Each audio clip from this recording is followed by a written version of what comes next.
Perfect. Thanks, everyone. Glad to see that there's not so many box-lit fans in the crowd. I thought I might be talking to an empty room here when I saw the schedule. I got the contact information up there if you got any questions later on, but I'm kicking around here for both days as well, too. So if you want to corner me on some of the questions that you may have, feel free to do it later on as well, too. As far as weed control in soybean, it's one of those important things that, as you get used to the crop, you may forget about it a little bit, but as we're starting out with the crop here in the region, I think it's something that we really need to focus in on, making sure that we're doing a good job on. The soybeans can be a poor competitor with the weeds early on. They tend to get going a little bit slower than some of our other crops, so that's where that in-crop weed control early in the season can be very important.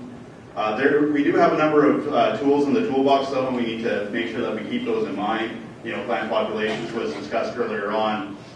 So there are some things that we can be doing to encourage that competition there earlier on. But mainly what I'll be talking to you about here today is about the herbicide options that you may have, that you may be looking at, and how they fit into the rotations here in New Brunswick as well, too.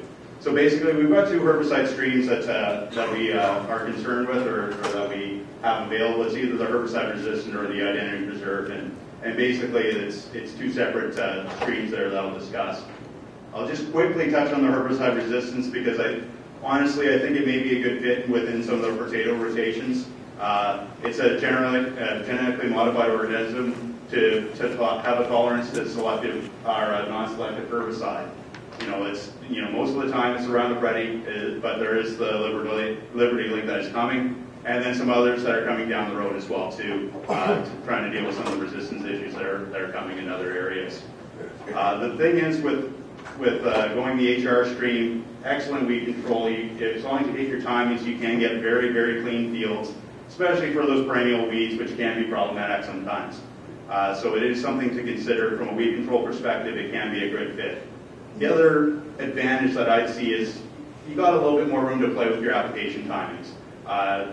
There is a bit more of a range there. You still do want to get your two applications on, but you can work on your spacings there a little bit. And it does, as you're starting out with the soybean crop, it takes the weed control thoughts, it makes it a little bit easier. So it's one thing to consider if you're getting into it. It's just one less thing that you have to learn about right off the bat. It's a little bit easier of a job when you're making herbicide choices there. The disadvantage there is, as mentioned, you're not getting that premium, so you do have to market in different channels. I'll focus in on the Roundup Ready, as that's probably the most popular one in the region here. We really haven't moved to the Liberty Link stuff yet. With your glyphosate, you all know there's lots of different formulations out there. Put on your rate based on what product you're buying. First dry foliate until flowering, so you got a fairly wide range of tolerance there. You can add in a residual component, and I'll discuss that a little bit later. I've done a little bit of research on that as well too. Stealing some information from Ontario, you can look at the yield effects there when you're looking at your two applications versus one application. So really, high weed pressures, think about going out there twice with the glyphosate if you're going with the Roundup Ready system. As far as the trial work that I did myself there, you can see the example here of had pretty high weed pressure. There is some actual soybeans plopping through there. You can barely see them in some of those plots, but by the end of the year we had really excellent weed control of a lot of the treatments there. So very high weed pressure early, a lot of harder control weeds as well too. We're coming off of some forage ground, so a lot of alfalfa, perennial grasses, so a bit of a challenge there. But basically the glyphosate did a good job at either rate that I tested. I didn't see any benefit to adding any of those residual products with the glyphosate within this trial, but it was a very specific weeds that we're going after here. And I also had some of the VIP or the more of your conventional herbicides in there, and you can see those patches of green in there. So it was poor weed control, but I would really be blaming that on the field that was here. A lot of alfalfa, and that's going to be very hard to control in a conventional, your IP herbicide choices. You're not going to get control of alfalfa in that situation. So another thing just to keep in mind, where you're going to be dropping your soybeans into your rotation, make sure you're thinking about some of those other things as well. The main part of the talk that we'll be going over today is the identity preserved soybeans. So typically non-GMO, food market, so quality is of utmost importance. You can get those premiums, but you still have to have the quality in your buyer.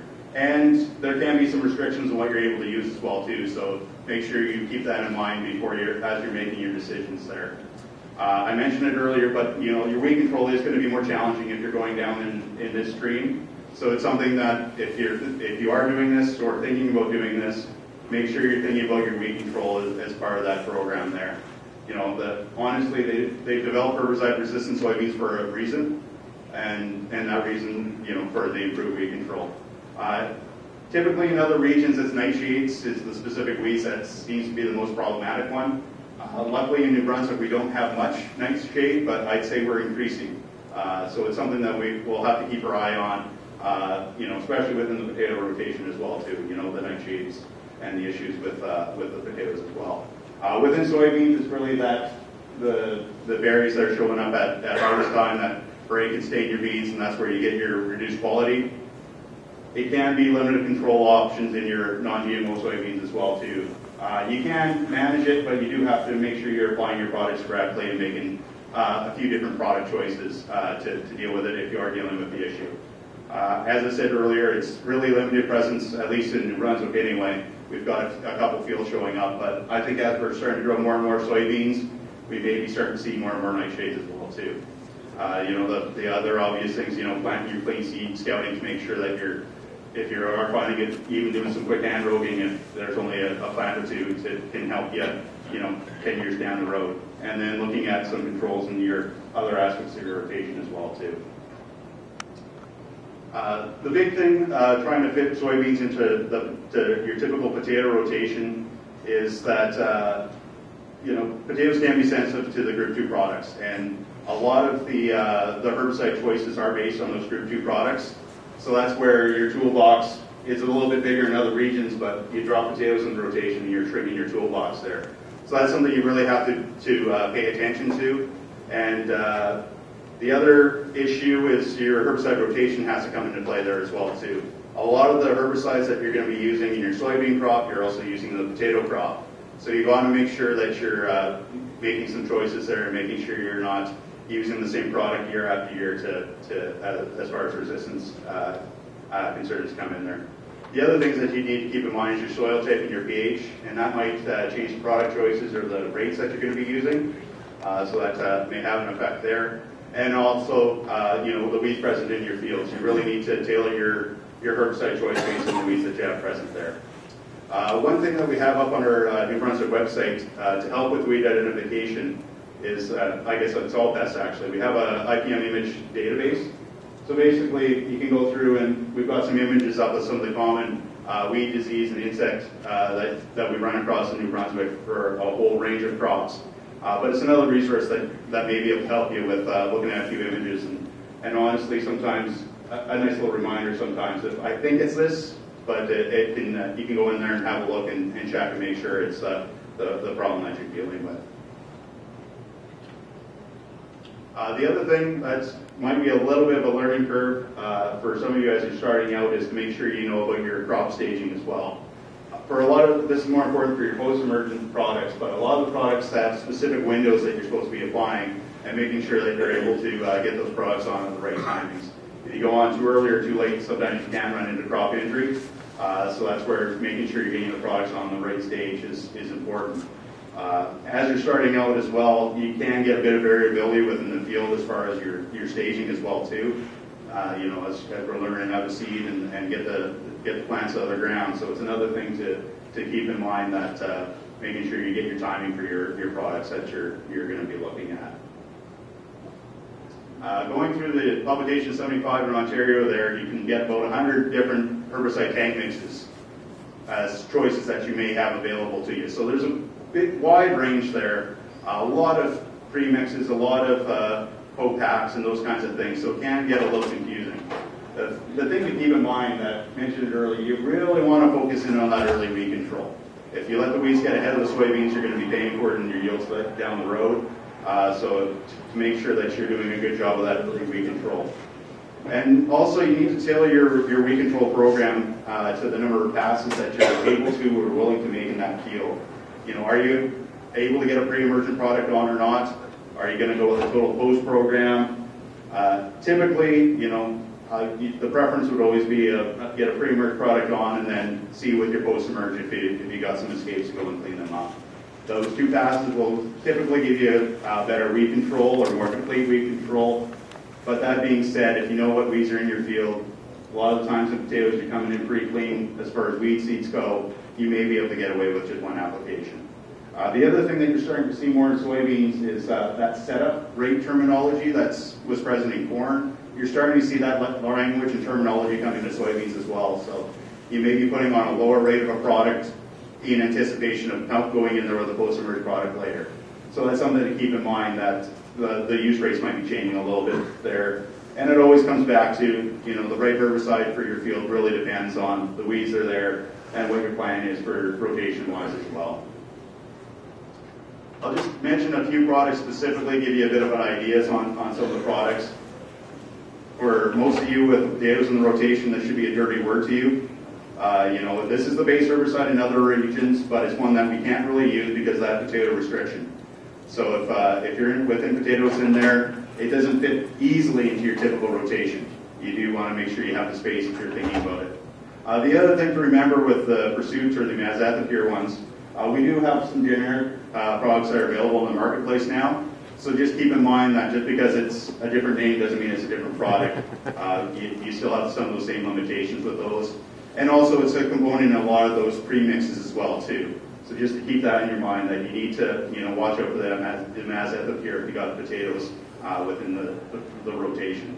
The other issue with Pursuit is there can be resistance that's built up in other regions, but we really haven't run across that much here in the region. Honestly, just because we really haven't been using the Group 2s as much or relying on the Group 2s as much as some other regions. One that you're going to recognize if you're a potato grower for sure is Sencor or Metribuzin. Basically, with Sencor and soybeans, it's the same kind of limitations and toolbox that you have within your potato crop as well too. It's fairly broad spectrum.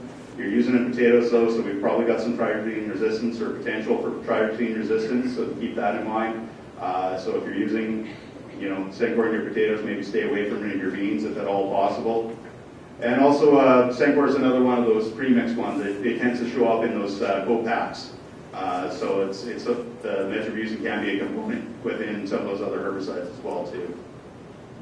The other one that's showing up in the potatoes and the soybeans would be Linearon or Lorox as well too.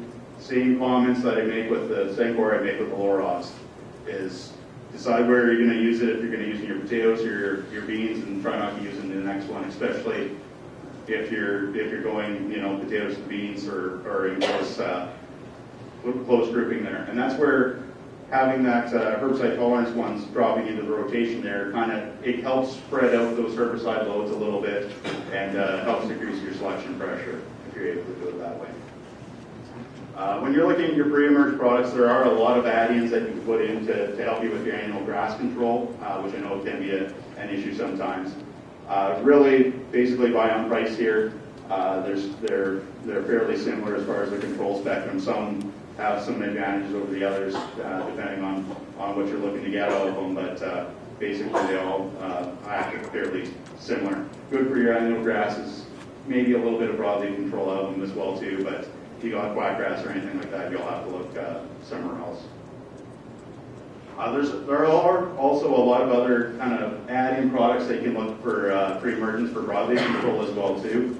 The same comments for these Group 2s up top here, I kind of hold them for the Pursuit as well too. Watch your crop rotation, but you do pick up some extra broadleaf control with some of those products. The 2,4-D label is fairly new, but it's something I'd probably be staying away from just from crop injury and risks. But we do have some new Group 14s there that may help as well too. So it's something to consider, as you're getting into year 3 or 4 of your soybeans, that if you're starting to see those weed escapes, that maybe some of these pre-emergent add-ins may be something to think about. So switching gears to more of the post-emergence products, Bazagran is probably your base kind of broadleaf program there. The nice thing with Bazagran, wide application window, it's pretty safe, but it's a little expensive, and the weed spectrum can be a little bit limited. So it's one of those that it's a nice, safe product to use, but it does have its weaknesses there. As far as a post-emerge product, that's probably where most of the post-emerge product, that's the one that I'd probably be standing, that you'd be considering most of the time. You can also look at something like Pinnacle to add in a little bit of extra broadleaf control. One thing to keep in mind that you see the chemical name, the type and salt you're on, that is one of the components of Refine. So it's kind of half of what you'd be getting out of Refine. The nice thing, with Refine and this product, it is a Group 2, but it does fit better into your crop rotations. You don't have the same restrictions on it, so it may be one that's a little bit easier fit into the potato rotation. But once again, fairly limited spectrum, but I'd see it as a good top-up, to a bad parent program, a nice little add-in to help run your weed control out of it. Classic is one that, you see the rotational restrictions, so this is one that we really haven't looked too much, but it can be a good fit for those of you that aren't in that potato rotation, which I assume most of the room's probably grown some potatoes in most of those fields. Reflex is one that I'll talk about a little bit tomorrow as well too, because we are looking at it in potatoes down the road. But it's one you want to try to get onto the stage is really limiting there. You do want to get it on small weeds. But you can run into a little bit of bronzing and spotting on your leaves after use as well.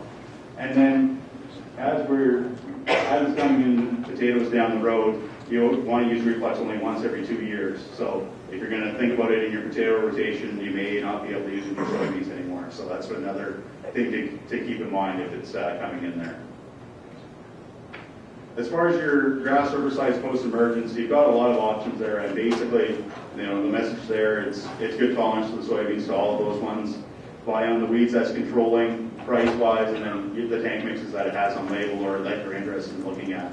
So basically there, have a look at your fields. If you got your quackgrass, maybe go with the higher rates to make sure you're getting control of your quackgrass. But other than that, basically buy on price there. I did run one trial for IP beans as well.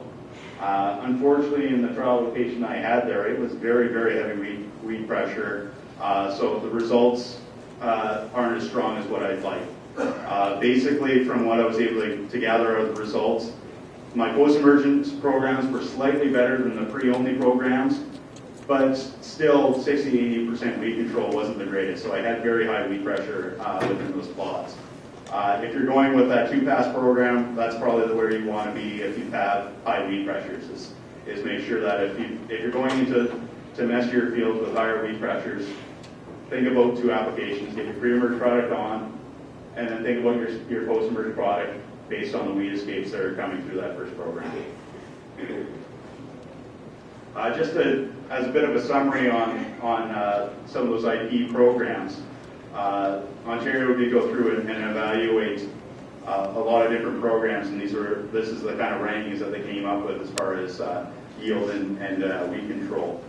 So basically, you've got a lot of options there, but they all came out, about 5 bushels difference between there, and then the untreated obviously a lot lower. But keep in mind, as you're looking to other regions, you've got a lot of those pursuit and those pursuits domestic your products within that rankings. So a lot of those ones are going to be coming off the list. So that's one thing to keep in mind to be careful with as you're looking for information from other regions. I was asked to discuss a little bit about volunteer control in soybeans, and just to give you a few ideas. I haven't looked at anything really specifically for these controls, but just a few thoughts or some of the issues that may help you with control. Basically, with volunteer canola, that starts with your combine when you're harvesting your canola, making sure you get as much off as you can and not leaving any behind on the ground. Your Group 14s will probably get you some canola control earlier on, and then Bazagran post-emerge, as long as your canola is not too large, you should be getting some control on it. As far as Cranby, I haven't done any research and I wasn't able to find anything. Honestly, I'd be recommending just do a volunteer control trial. I've done some of those in the past where you just screen some different herbicides that are typically used in the rotation and see what works and what doesn't. I'd be focusing on the Group 2s and Group 5s if I had an issue with the plant, but there's no research really to back that up. That's just what my gut's telling me. And then as far as volunteer potato control, it's basically the same in any crop. I say good luck to you. Volunteer potato is a really difficult thing to manage. I've been harping on the pursuit through the presentation, and that might be one to think about, but you'd be out of your potato rotation for a while too. And it's the same with all these crops. Your volunteer control starts at harvest, making sure you're getting the crop off and not leaving any behind. So as far as the take-home messages from the presentation here today, you got lots of choices available for weed management in soybean. It can be a little bit daunting, but there's a lot of different specialized little add-in products that are registered there, so it can be a little bit of a daunting task. The choice really depends on what weeds you're trying to control and what's out there in your field, so you really need to get a sense of what's out there and what's kind of slipping through the program there. My biggest piece of advice, though, start as clean as possible, try to keep it that way earlier on, and make sure you're watching your application timings on your products. The other web tool I'd highlight here is coming out of Ontario, weedpro75.com. Any corn or soybean questions I get over the season, basically I go in here and have a look and see what options are available. It's an online tool that you can go through there and pick out your crop and your crop technology. You can go through there, pick out your field size, your application timing, a few cost things to help you out down the road. And then you can go through and click off some different weeds that may be present. You go through, pick your plant population, how big they are, how much you have for each of those specific weeds, and then it will spit out some herbicide options for you to go through. Things to keep in mind though, coming out of Ontario, so all the pursuit treatments are going to be in there, so that's something to keep in mind if you're looking for it. But it is a nice online tool, gives you a good idea on some other things to be thinking about or some other products that may help you in your certain situations.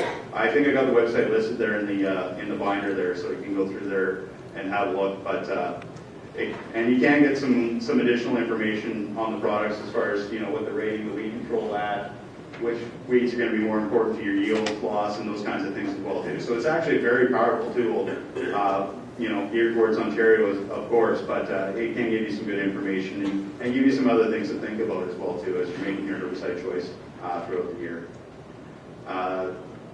I mentioned all those things earlier. It's based on the publication 75 from Ontario, and honestly, that's the paper copy that I'd be recommending to you too if you're looking at trying to get a listing of what herbicides are available. But that's the one tool that if you write down that website, if you're growing soybeans and have some questions on herbicides, that's where I'd start your process. I don't think we have time to go over the example. I was going to go through the website live with you, but if you have any questions on that, feel free to get in touch with me later on. I can help you go through it as well too. It's fairly simple and easy to use, so I'd recommend you guys have a look at it. And I got the contact information up there, but I'm around all day here too if you've got any questions you want to deal with there as well. All right, thanks for your time, guys.